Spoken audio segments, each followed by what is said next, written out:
Alpha Grace AG Church presents Living Word Jesus, ஜீவ வார்த்தை இயேசு. உடைய ஒவ்வொரு காரியங்களையும் யார் அறிவார்? இயேசு அறிவார். அந்த மாதிரி அந்த எண்ணம் புரிதல் உங்களுக்கு வந்துட்டாலே எல்லாத்தையும் அவர் அறிஞ்சா அவர் பார்த்துக்கிடுவார். அல்லேலூயா. நான் இதை வாசிக்கும் போது எனக்கு ஒரு பெரிய பியூட்டி என்ன அப்படின்னா, கல்பாக்கத்தில் இப்படி ஒரு ஆபிரகாம் குமாரத்தி 18 வருஷமாக சிக்கா இருந்தால் அவள் எங்கே போயிருப்பா அப்படின்னு பார்த்தேன். நிறைய ஹாஸ்பிட்டல் இருக்குது, தமிழ்நாடு ஆஸ்பத்திரி, அந்த ஆஸ்பத்திரி, இந்த ஆஸ்பத்திரியெல்லாம் போய் நம்ம அப்படி தான் செய்வோம், நமக்கு தெரிஞ்சது அப்படி தானே. ஆனால் இவன் எங்கேயுமே போகலையே, அவளை மட்டும் நான் பார்த்தா கேட்கணும், பள்ளத்தில் போனால் அவன் இருப்பான்னு நினைக்கிறேன். ஃபஸ்ட்டு கேள்வி கேட்கணும், நீ எங்கே போகலையா? நம்ம ஆட்களை கேட்கறதுக்குனாலே சொல்லிவிடுவா இல்லை. ஆனால் இவன் போகல, எங்கேயுமே போகல, ஆஸ்பத்திரிக்கு போகல, எங்கேயும் போகல. என்ன செஞ்சான்னு தெரியல. அவளுக்கு சொன்னாங்க இயேசு வர்றாரு சர்ச்சுக்குன்னு சொன்னாங்க. கூனின்னா எப்படின்னு தெரியுமா உங்களுக்கு? சி மாதிரி இருக்கும், பூமியை தான் பார்த்துக்கிட்டே நடப்பா. கூனி கிழவி பார்த்துருக்கீங்களா? கூனி கிழவி பார்த்துருக்கீங்களா? சி மாதிரி வளைஞ்சிருக்கும். இன்று காலை தேவன் சொல்லுகிற வார்த்தை கவனிங்க. எல்லா வியாதியும் சரீரத்தில் உள்ளது அல்ல. எல்லாம் சீக்கிரம் கை வைத்திடுங்க. சரீரத்தில் உள்ளது அல்ல. சாத்தாவும் சரத்தில் எதை போடுவா? போட முடியும். இன்றைக்கு காலை வேளையில் இங்கே இருக்கிற உங்களில் அநேகர் சிலருக்கு நீ உன் பிறப்பில் வந்த அது உள்ள வியாதி அல்ல, உன் குடும்பத்தில் உள்ள வியாதி இல்லவே இல்லை. சாத்தான் ஏதோ ஒரு வழியில் உன் வாழ்க்கையில் உன்னை போட்டுட்டான். கர்த்தர் அந்த கட்டை உடைப்பார். அல்லேலூயா. எல்லா கரங்களை தட்டி ஆர்ப்பரித்து இயேசுவின் நாமத்தினாலே அதற்கு இயேசுவின் வல்லமை எடுக்கணும். இயேசுவின் வல்லமை எடுக்கணும். இயேசுவின் வல்லமை எடுக்கணும். இயேசு உங்களை இந்த உலகத்திற்கு வியாதிக்காரனாய் காட்க அவர் விரும்பவே இல்லை. உங்கள் குடும்பத்திற்கு உங்களை வியாதிக்காரனாய் காட்ட அவர் விரும்பவில்லை. சுகமுள்ளவனாய் காண்பிக்க விரும்புகிறார். அதற்காகவே இயேசு சிலுவையில் தம்முடைய இரத்தத்தை சிந்தினார். அவர் அடிபட்டார், அடிக்கப்பட்டார், நொறுக்கப்பட்டார், பிட்கப்பட்டார். எதற்கு? நீ வியாதின்னு சொல்லி எல்லாத்திலையும் இந்த கெட்ட பேர் வாங்குவதற்காக அல்ல. உங்களுக்கு தெரியுமா, உங்களுக்கு ஒரு பேர் சூட்டிட்டாங்கன்னா கடைசி வரைக்கும் அந்த பேர் மறையாது. இவன் என்ன காரி, வியாதிக்காரி அப்படின்னு வச்சுட்டாங்கன்னா எத்தனை பேர் அந்த மாதிரி பேர் வேணான்னு கைவிதி ஜெபம் பண்ணுங்க ஆண்டவரை பார்த்து. அது இன்னைக்கு எரேஸ் ஆகணும். உங்களை பற்றி வைத்திருக்கிற அந்த பெயர் எப்போ பார்த்தாலும் உங்களை பார்த்தா ஆஸ்பத்திரி உங்களை பார்த்தோன்னே சொல்லுவாங்க உன்னை எங்கே கூட்டிகிட்டு போகணும். இப்படி நமக்கு ஒரு இது வச்சுருவாங்க, நமக்கு ஒரு பேர் வச்சுருவாங்க, அல்லது நமக்கு ஒரு இது வச்சுருப்பாங்க, நமக்கு ஒரு இது வைத்திருப்பாங்க. எனக்கு கூட சிலர் யாராவது ஃபோன் பண்ணிட்டாங்கன்னா ஐயோ சிக்காயிட்டாங்களேன்னு தெரியலையே, சீரியஸ் ஆகிட்டாங்களேன்னு தெரியலையேன்னு சொல்லி நானே எண்ண வேண்டியிருக்கேன். ஏன்னா அவங்களுக்கு என்ன பேர் வந்துடுது, அந்த பேர். எத்தனை பேர் அந்த பேர் மறையணும்னு விரும்பினா கைவித்தி எங்கூட சேர்ந்து ஜெபம் பண்ணுங்க. சிலுவையில் சிந்தின இரத்தத்தின் வல்லமையினால் இந்த பேர் என்னையோடு அழிந்து போகணும். சுகதேகி, ஆரோக்கியம் உள்ளவள், பலமுள்ளவள். கை நல்லா அசைச்சு சொல்லுங்க, வாயை திறந்து. பலமுள்ளவன் என்கிற அந்த சர்டிஃபிகேட் லைஃப் லாங் இருக்கணும். நோபடி ஷுட் கால் மீ சோம்பேறி, நோபடி ஷுட் கால் மீ சிக்கி, ஒரு வியாதிக்காரன் என்று சொல்லக்கூடாது. ஆண்டவரே கொஞ்ச நேரம் கை தட்டி ஆவில் நிறைஞ்சு ஜெபம் பண்ணி வல்லமை எடுங்க. Take power in Jesus name.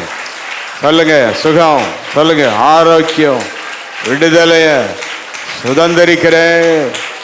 O Rafah கதல கதரபா lip கவரபா ஹந்தரபா கரபாலபா கரபாலபா.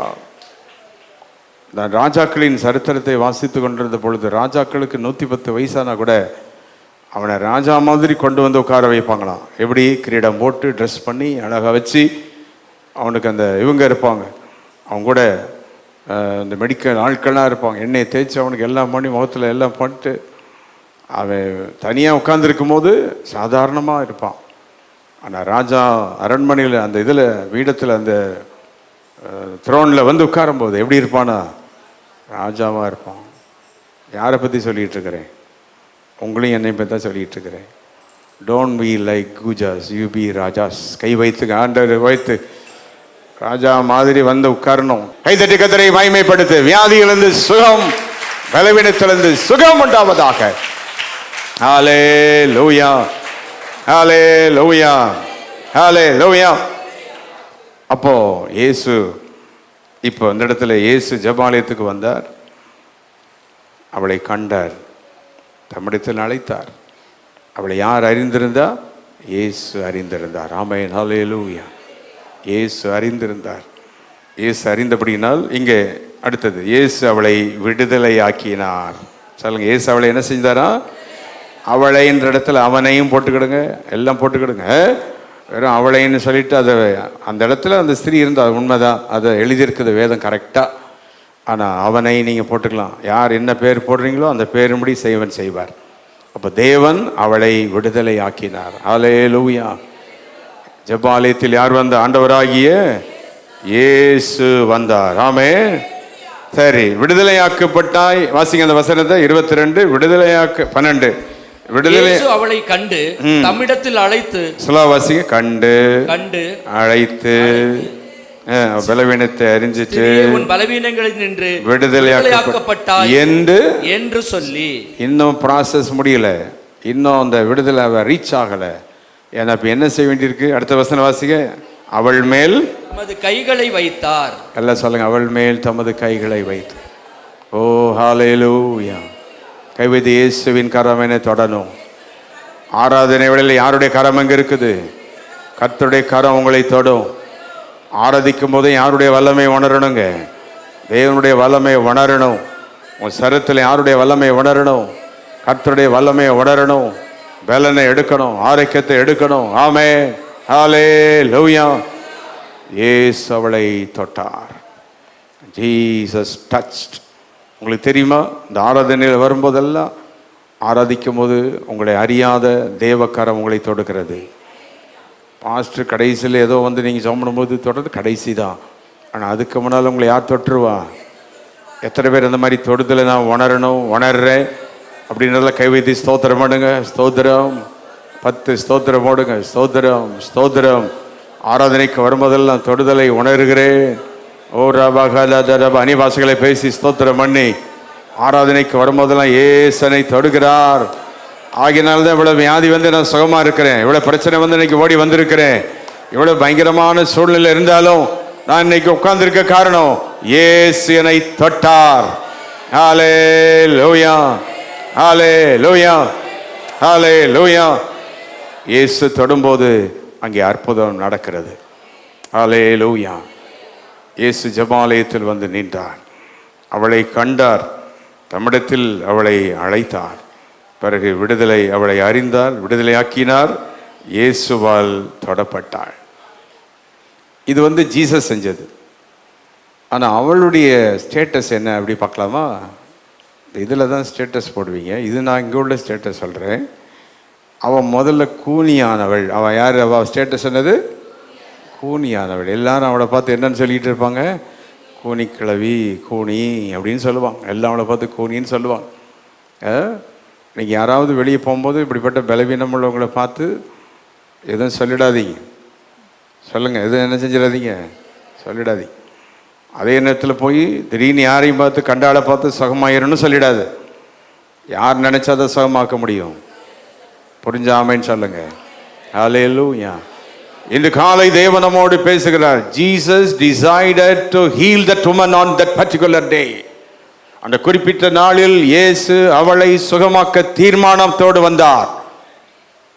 அவளுடைய ஃபோர் நாலேஜில் அவள் வந்து விட்டாள். எப்படி வந்தான்னு எனக்கு தெரியாது. I know that, I understand that she is a regular comer of the church maybe. தொடர்ந்து அவள் ஆலயத்துக்கு வந்து கொண்டிருக்கிறவளாக இருக்கலாம். ஏன்னா அந்த அந்த அங்கே உள்ள அவங்கெல்லாம் பேசுகிறாங்க பார்த்தீங்களா? அங்கே ஒருத்தர் எளிமையின்னு பேசுகிற பாருங்க. ஜெபாலய தலைவன் 14 வசனம். ஓய்வு நாளிலே சொஸ்தமாக்கினபடியினால் ஜெபாலய தலைவன் கோபமடைந்து, ஜெபாலய தலைவன் என்ன அடைந்து? கோபமடைந்து அப்படின்னு இருக்கு. அப்படின்னா அவன் வந்து அடிக்கடி அங்கே வர்ற ஆளாக தான் இருக்கணும். அவன் சொல்கிறான், அடிக்கடி தான் அங்கே வர்றிய, அப்போ சோமாய்க்கலாமே அப்படின்னு சொல்கிறான். ஆனால் இயேசு அவன் மூக்கை உடைச்சார். அவிசுவாசியின் மூக்கை உடைச்சு போடுவார். எதினா வர்றவனுடைய மூக்கை உடைப்பார். நீ ஆலயத்துக்கு போறதுனால தான் அற்புதமா, ஜெபம்னால அற்புதமா, இப்படி கேட்குற மூக்கெல்லாம் இன்னைக்கு உடைய போகுது. ஹல்லேலூயா. இவ்வளோ நாள் ஜெபம் பண்ணி உனக்கே அந்த வியாதி போல, இவ்வளோ நாள் ஜெபம் பண்ணி உனக்கே அப்படி இருக்குதுன்னு சொன்னாங்களே, இந்த எல்லா மூக்கெல்லாம் உடைய போகுது. இன்னைக்கு அற்புதம் செய்ய போறார். சபைக்கு விரோதமாக பேசுகிறவன், ஊழியருக்கு விரோதமாக பேசுகிறவன், ஜபிக்கிற குடும்பங்களுக்கு விரோதமாக பேசுகிறவன், எல்லா கைவிதி ஸ்தோத்திரம் பண்ண ஆரம்பிங்க. யார் யாருக்கு அந்த அற்புதம் வேணும்? இந்த எல்லாவற்றையும் தேவன் இன்றைக்கு உடைத்து போடுவார். ஹல்லேலூயா. அவர்கள் அனைவரும் வெட்கப்பட்டு போகும்படி தேவன் செய்கிறார். ஆமென். ஹல்லேலூயா. The opponents were humiliated by Jesus. எதிராளிகள் இயேசு கிறிஸ்துவினால் என்ன செய்யப்பட்டார்கள்? எல்லாம் ஹியூமிலியேட் ஆயிட்டான், ஒன்றும் இல்லாமல் போயிட்டான். தேவனுக்கு எதிராக எழும்புகிற அத்தனை பேர் அப்படிதான் ஆவார்கள். ஆமென். நாம யாரை வைத்தனுங்க? இயேசு வைத்ததா? எதிராளியை கர்த்தரே தாழ்த்துவார். ஆமென் சொல்லுங்க. நீங்கள் எதிரியை பற்றி கண்டதை சொல்லி அவனை நீங்கள் தாழ்த்தினா ஒன்றுமே ஆகாது. நீங்கள் யாரை வைத்துங்க? வைத்தனா எதிரியை ஆண்டவரே தாழ்த்தி வைப்பார். இது யார் செய்கிற அற்புதம்? தேவன் செய்கிற அற்புதம். ஹல்லேலூயா, ஹல்லேலூயா. அப்போ இத்தனை வருஷம் அவன் ஆலயத்துக்கு அப்படி வந்தோம். அந்த ஜமாலய தலைவர்களெல்லாம் அதை பற்றி ரொம்ப கேர் பண்ணலை, ரொம்ப பெருசாக நினைக்கல. ஆனால் இயேசுவோ அதை கண்டார். இயேசு அவளை மட்டும் பார்த்தார். அவனை மட்டும் பார்த்து தேவன் அற்புதம் செய்தார். ஹல்லேலூயா. இவ்வளோ பெரிய கூட்டத்தில் உங்கள் குடும்பத்துக்கு மட்டும் அற்புதம் செய்வாரா? செய்வார். ஹல்லேலூயா. ஒவ்வொரு வாரம் வரும்போது, ஒவ்வொரு ஜபத்துக்கும் வரும்போது சொல்லணும், இந்த ஆராதனையில் எனக்கு ஒரு அற்புதம், இந்த ஆராதனையில் என் குடும்பத்துக்கு ஒரு அற்புதம், இந்த ஆராதனையில் எனக்கு ஒரு வல்லமை, எனக்கு ஒரு விடுதலை. நான் மட்டும்தான் சொல்லிக்கிட்டு இருக்கேன், நீங்கள் சொல்லவே இல்லை. எப்படி இருக்குல்ல? நான் சொல்கிறதுனால எனக்கு மட்டும்தான் விடுதலை. அப்போது ஆண்டவர் நம்மோடு கூட இடைப்பட விரும்புகிறார். தேவன் நம்மை தொட விரும்புகிறார். ஒவ்வொரு ஆராதனையிலும் நம்மை தொட யார் விரும்புகிறார்? தேவன். இப்போ கைவித்துங்க. இயேசு அவளை கண்டார், இயேசு அவளை தொட்டார், இயேசு அவளை அழைத்தார், இயேசு அவளை சுகமாக்கினார். அவளுடைய ஸ்டேட்டஸ் என்னது? கூனி, ஒன்றுமில்லாதவள். கூனின்னா அதை ரொம்ப டிஃபைன் பண்ண நிறைய நேரங்கள் எனக்கு வேகமாக சொல்கிறேன். கூனி, அவளால் பரலோகத்தை பார்க்க முடியாது, உலகத்தை பார்க்க முடியாது, யாரையுமே பார்க்க முடியாது, கீழே தான் பார்க்குறான். இப்படியே தான் பார்த்துட்ருக்குறான். உலகத்தில் கீழேயே பார்க்குறது எது? நாட் ஓன்லி பண்ணி, ஆல் மிருகம்ஸ் இல்லை, all animals they see only down. ஆனால் பண்ணி ரொம்ப எப்போதும் என்ன தான் பார்த்துட்ருக்கோம்? ஆமாம், என்னைக்கு பார்க்கும்? ரெண்டு காலையும் கட்டி ஒரு கம்பில் போட்டு அப்படி தூக்குவோம் பாருங்கள், அன்னைக்கு ஆன்னு பார்க்கும். நான் கருப்பாக இருக்கேன், இவ்வளோ வெள்ளையாக மேலெல்லாம் இருக்கேன். இயேசு அவளை கண்டார், இயேசு அவளை அழைத்தார். ஆனால் அவ்வளோ கூனி, உலகத்தையே பார்த்துட்ருக்குறான். ஆனால் இயேசு தொட்டு அவளை சுகமாக நிமிர்ந்தா. யாரை பார்த்தா? இயேசுவை கண்டாள். ஹல்லேலூயா. நீங்கள் சொல்லுங்க கைவிதி, அற்புதத்தை நான் காண்பேன், விடுதலையை நான் காண்போம், ஒரு ஜெயத்தை நாம் பார்ப்போம், ஒரு ஆசீர்வாதத்தை நாம் காண்போம், கை சுற்றி ஒரு மகிமையை காண்போம். ஓ ரபா கலபா ரபா ஷண்டல கரபா ரபா. ஹல்லேலூயா. இந்த வீட்டில் கல்யாண ஃபோட்டோலாம் மாட்டி வச்சுருப்பாங்க, அதெல்லாம் மாட்டி வச்சுருப்பாங்க. எதுக்குன்னு உங்களுக்கு தெரியாது, மாட்டி வச்சுருப்பீங்கள்ல. எதுக்கு தெரியுமா? நீ கொஞ்சம் பலவீனம் ஆகி கொஞ்சம் டல் ஆகும்போது எதை போய் பாரு, அந்த ஃபோட்டோவை பார்த்து, இதை மாதிரி தான் நான் இருந்தேன், இதை மாதிரி தான் நான் மறுபடியும் மாறுவேன் அப்படின்னு சொல்லு. இல்லை ஃபோட்டோ கழட்டி தூர போடு. சிலர்லாம் வீட்டில் வசனத்தை மாட்டி வச்சுருப்பாங்க, வசனத்தை பார்க்க மாட்டாங்க, கேலண்டரை பார்க்க மாட்டாங்க. நீ எப்படி இருந்தேன்னு தெரியாமல் உனக்கு எதுக்கு அந்த மாதிரி மாட்டி வச்சுருக்க? அந்த ரட்சிக்கப்படுறதுக்கு முன்னால் நீ விக்கிரகம் மாதிரி அங்கே இருந்திருப்ப படத்தில், அது மட்டும் வேணாம், விட்டுரு. ட்ரெஸ்ஸை மட்டும் பாரு. அதே மாதிரி மறுபடியும் பழையதுக்கு போயிடாத. ஆனால் அவனுடைய அந்த தேகத்தை பாரு, தேவன் அதை விட வலிமையாக மாற்றுவார். எத்தனை பேர் அன்னைக்கு இருந்ததை விட இப்போ நான் ரொம்ப நல்லா இருக்கேன்? கை வைத்து ஸ்தோத்திரம் பண்ணுங்க. ஹல்லேலூயா. இந்த குழந்தைகள் கூட பாருங்கள், சின்னதில் பார்த்து எப்படி எப்படியோ இருக்கும், வளர்ந்து வந்து அதுங்க சைஸை பாருங்கள், ஸ்டைலை பாருங்கள், முக்கை பாருங்கள். கர்த்தர் செய்கிற அற்புதம். ஹல்லேலூயா. எல்லா கரங்களை தேடி தேவனை மகிமைப்படுத்துவோம். தேவனுக்கு நன்றி, இயேசுவுக்கு நன்றி. ஹல்லேலூயா. நம்முடைய தேவன் சர்வ வல்லமையுள்ளவர். இயேசு ஜெபாலயத்தில் வந்து நின்றார். இன்று காலை இயேசு நம் நடுவே இருக்கிறார். இயேசு சொன்னேன், ஜெப வீட்டுக்கு உங்களை கொண்டு வந்து நான் மகிழ, இந்த மாத வாக்குத்தத்த ஜெப ஆலயத்தை உங்களை கொண்டு வந்து நான் உங்களை மகிமைப்படுத்துவேன், ஜெப ஆலயத்தில் உங்களை கொண்டு வந்து நான் ஆசீர்வதிப்பேன் என்று சொன்னார். இயேசு எங்கே வந்தார்? ஜெப ஆலயத்துக்கு வந்தார். இயேசு ஜெப ஆலயத்தில் இருக்கிறதா ஏதோ ஒரு அற்புதம் நடந்துக்கிட்டே இருக்கும், ஏதோ ஒரு அதிசயம் நடந்துக்கிட்டே இருக்கும். ஆனால் நாம் யார் காண்கிற இடத்தில் இருக்கணும்? இயேசு காண்கிற இடத்துல நாம் யாரை காணணும்? சரி கவனிங்க. இந்த இடத்துல இந்த கூனி இயேசு போய் என்ன சுகமாக்கு ஒன்றுமே கேட்கல, கேட்காமலேயே அற்புதம் செய்கிறவர் இயேசு. கையில் கைவிதி ஆமேன்னு சொல்லுவோம். ஹல்லேலூயா. கரங்களை தட்டி யார்? கேட்காமலே. நீ கேளாத நன்மைகளையும் நீ ஆராய்ச்சிக்கிட்டே இரு, தேவனை தேடிக்கிட்டே இரு, தேவனுடைய ஆலயத்துக்கு போயிட்டே இரு. எழுதி வச்சுக்கிடுங்க, நீ கேளாத நன்மையும் சேர்த்து கூட்டி தருகிறவர். ஹல்லேலூயா, ஹல்லேலூயா. நீ என்னாலும் இதே போல தரித்திரனாக இப்படி நீங்கள் இருக்க வேண்டிய அவசியமே கிடையாது. சுகம் இல்லாமல் பலவீனத்தோடு இருக்க வேண்டிய அவசியமே கிடையாது. நீ கேளாத எல்லா கிருபையினால் நம்மை தேவன் நிரப்புவார். அந்த கூனி போய் கேட்கல, அவளால் போய் கேட்க முடியாது, பேச முடியாது. இந்த சுகமாகி வந்ததுக்கே இந்த ஜெபாலய தலைவன் கத்துறான். ஆனால் இயேசுகிட்ட போய் பேசியிருந்தா அவளை தூக்கி வெளியே போட்டிருப்பான். அன்னைக்கு உலகம் அப்படி தான் இருக்குது. உலகம் உங்களை யாருக்கிட்ட போக விடாது? இயேசுகிட்ட போக விடாது, இயேசுவை பார்க்க விடாது. உலகம் உங்களை இயேசுகிட்ட அற்புதத்தை வாங்க விடாது. எத்தனை பேர் நீங்கள் ஓடி வருவீங்க இயேசு விடத்தில்? கை சீக்கிரம் சொல்லி ஓடி வந்துட்டு, ஆண்டவரே ஹல்லேலூயா. எல்லாருடைய பேச்சு, எல்லாருடைய வார்த்தைக்கு இடையிலையும் எனக்கு இயேசுதான் வேணும், தேவன்தான் வேணும். அந்த 18 வருஷம் அந்த பாட்டியில் இயேசுவை தேடி ஓடி வந்தாள். ஆமென், ஹல்லேலூயா. அந்த இடத்துல 3 அற்புதம் நடந்துச்சு. 1, அவள் சுகமானாள். 2வது 17வது வசனம், விரோதித்திருந்த அனைவரும் வெட்கப்பட்டார்கள். 3வது 17ஆம் வசனம் கடைசி வரி, அவரால் செய்யப்பட்ட சகல மகிமையான செய்கைகளை குறித்து எல்லாரும் சந்தோஷப்பட்டார்கள். ஹல்லேலூயா. எல்லாரும் மகிழ்ச்சி அடைந்தார்கள், எல்லாரும் சந்தோஷம் அடைந்தார்கள். இயேசு ஆலயத்தில் வந்தாலே மகிழ்ச்சி தான், இயேசு ஆலயத்தில் வந்தாலே விடுதலை தான். இன்றைக்கு தேவன் நம்முடைய கட்டுகளை உடைக்க வல்லமுள்ளவராக இருக்கிறார். எத்தனை பேர் ஆலயத்தில் என் கட்டுகள் உடைக்கப்படும் சொல்லுங்க. இளம் பிராயத்திலே உனக்குள் நுழைந்த பீசாஸ், இளம் வயதிலே உனக்குள்ள வந்த அந்தகாரம், இந்த இப்படிப்பட்ட காரியங்கள் எல்லாம் இயேசுவின் நாமத்தில் உடைக்கப்படும். ஹல்லேலூயா. இயேசுவின் நாமத்தில் உடைக்கப்படும், இயேசுவின் நாமத்தில் விடுதலை உண்டாகும். நம்ம வாழ்க்கையில் மிக கவனமாக இருக்கணும். நீங்கள் போகிற இடத்துல அங்கே ஆசீர்வாதம் இருக்குமா அல்லது சாபம் இருக்குமா?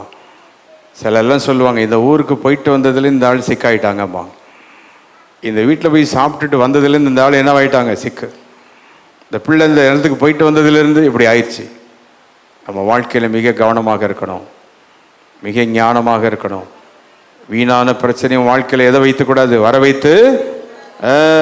வைத்து கொள்ளக்கூடாது. வீணான பிரச்சனையை வர வைத்து கொள்ளக்கூடாது, வர வைத்து கொள்ளக்கூடாது. நான் திருமணம் ஆகிறதுக்கு முன்னால் யங் பாஸ்டர், குட்டி பாஸ்டராக இருக்கும்போது முதல் கான்ஃபரன்ஸுக்கு போயிருந்தேன் செங்கோட்டையில். நம்ம assemblies of God pastors meeting conference. அப்போ அங்கே போயிருந்தால் 3 நாள் நல்ல சாப்பாடு, நல்ல சாப்பாடு. நான் இங்கெல்லாம் ரொம்ப அதிகமாக ரொம்ப சாப்பிட்டதெல்லாம் இல்லையா, ருசியெல்லாம் சாப்பிட்டு இருந்தோம், கொஞ்சம் நல்லா சாப்பிட்டேன்.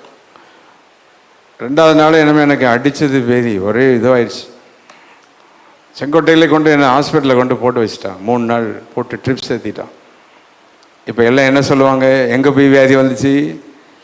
ஆமாம், எங்கே போனாலும் எப்படி இருக்கணுங்க, இப்போ அவ்வளோதான், ரொம்ப உஷாராகிட்டேன், எங்கே போனாலும் அவ்வளோதான், தொட்டுப்பார் அவ்வளோதான், அப்படின்னு நின்றுக்கிடணும், கவனமாக நின்றுக்கிடணும்.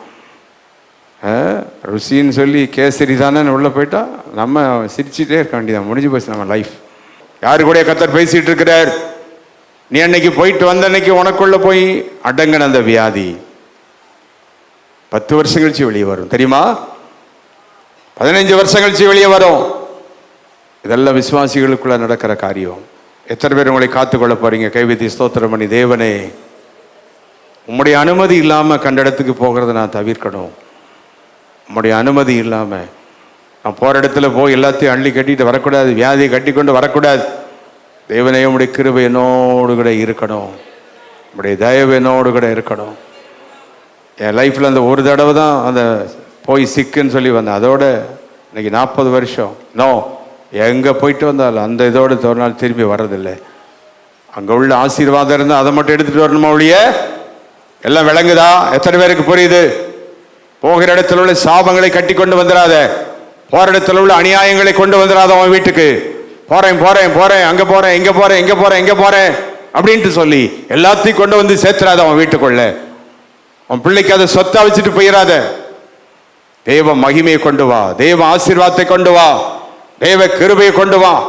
ஒரு இடத்துக்கு போனா இங்க போனா ஜெபம் நடக்குமா, பாட்டு இருக்குமா, ஆராதனை இருக்குமா, ஆசீர்வாதம் இருக்குமா, அல்லது அங்க போனா எனக்கு வியாதியோடு நான் திரும்பி வருவேனா?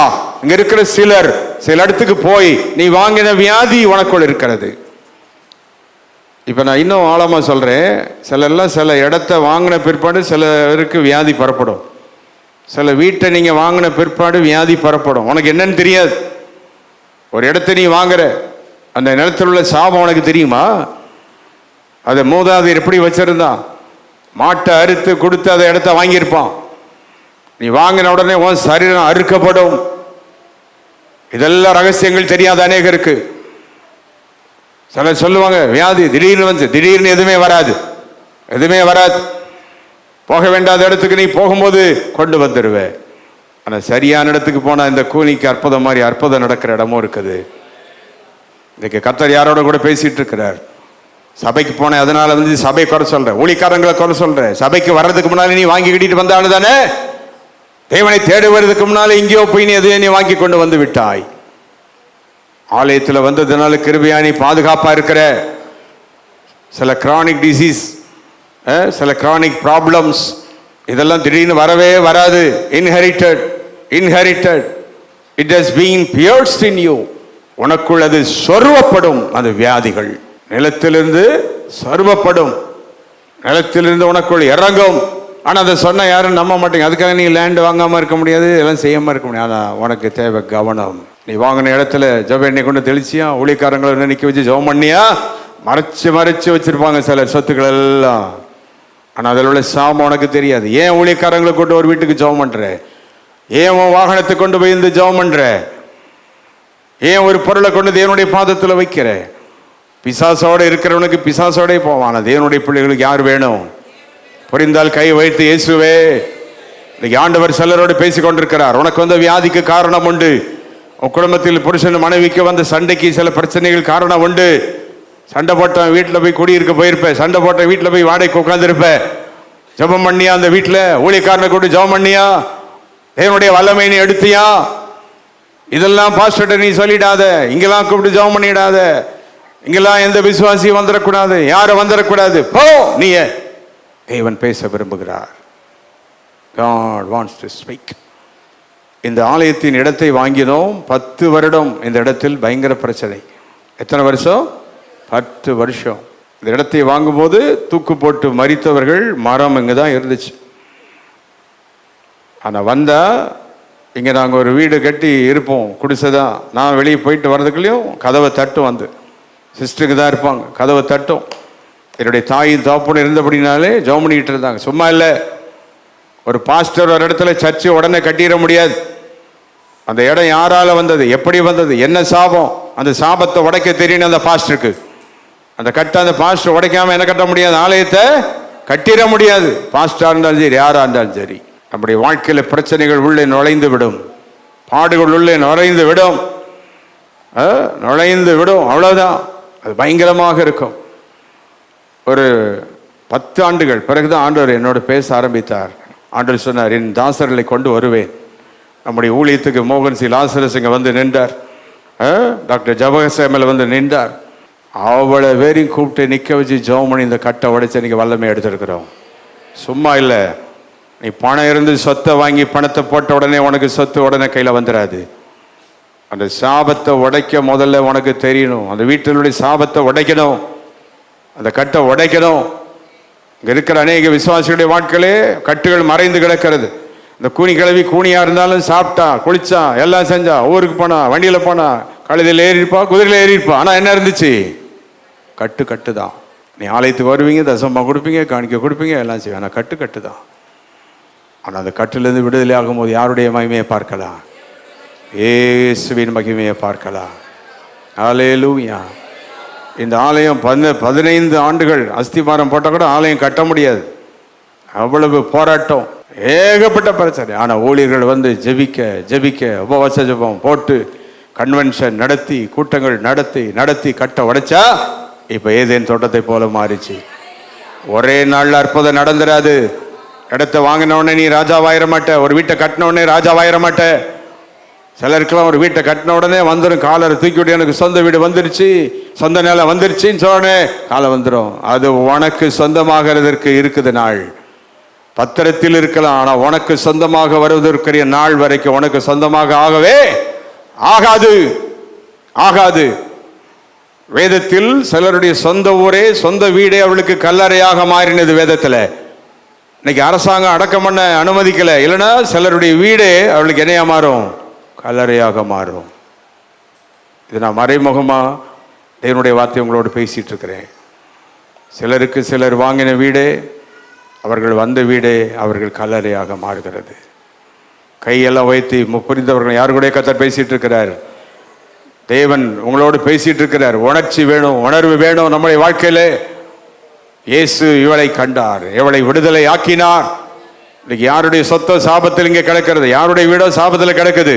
நீ தேவனுடைய பிள்ளை தான், பல ஆண்டு சபைக்கு வந்துட்டு இருக்கிற, எல்லாம் செய்யறீங்க, ஆனால் அந்த சாபம் போல இயேசு இன்னைக்கு இங்கே வந்திருக்கிற. ஒப்பு கொடுத்தீங்கன்னா, இந்த ஆராதனைக்கு வரும்போது தேவனை தொடர்ந்து ஒப்பு கொடுத்தீங்கன்னா, உன் இடத்துல யாருடைய வல்லமை எடுத்துட்டு போகணும்? தேவனுடைய வல்லமையை கொண்டு போகணும். ஹல்லேலூயா. இந்த நிலத்தில் நூற்றுக்கணக்கான ஊழியர்களை சுற்றி வந்து ஜெபம் இருக்கிறான். எப்படி ஒரு 100 லிட்டர் ஆயில் ஊற்றி ஜெபம் இருக்க அந்த இடத்துல சும்மா தேவ வல்லமை வந்துடாது. உன் பணத்தினால் நீ பெரிய ஆள் ஆயிட முடியாது, உன் சம்பாத்தியத்தினால் நீ பெரிய ஆள் ஆயிட முடியாது. யாருடைய கிருபை வேணும்? தேவனுடைய கிருபை. கார் வாங்கின உடனே ஆக்சிடென்ட் ஆகி காரோட போனவங்களாம் இருக்கிறாங்க. மதுராந்தகத்துக்கு பக்கத்தில் ஒரு பெரிய நல்ல மனுஷன் தான், சர்ச்சுக்கு வர விசுவாசி தான். அந்த காலத்தில் நான் சொல்ல 20 வருஷத்துக்கு மேலே விலை உயர்ந்த ஒரு காரை வாங்கிட்டு குடும்பமாக போகிறார். ஃபுல் காரில் ஃப்ளாட், அவ்வளோ பேரும் பிளட் ஆகி. கவனம் கவனம் கவனம். யாருடைய வல்லமை வேண்டும்? தேவ கிருபை வேணும். தேவ கிருபையை பெற்றுக்கொள்ளணும். தேவனுடைய கிருபையை அற்பமாக எண்ணி விடக்கூடாது. தேவனுடைய மகிமை அற்பமாக எண்ணி விடக்கூடாது. தேவனுடைய மகிமை, தேவனுடைய கிருபை நம்முடைய வாழ்வில் வேண்டும். நீ ஆலயத்துக்கு வந்து தேவனை துதிக்கிறதுனால அந்த கட்டு உன்னை ஒன்றும் செய்யாமல் இருக்குது, அழிக்காமல் இருக்குது. ஆனால் அந்த கட்டுகளிலிருந்து விடுதலையானா வல்லமை புறப்படும். ஹல்லேலூயா.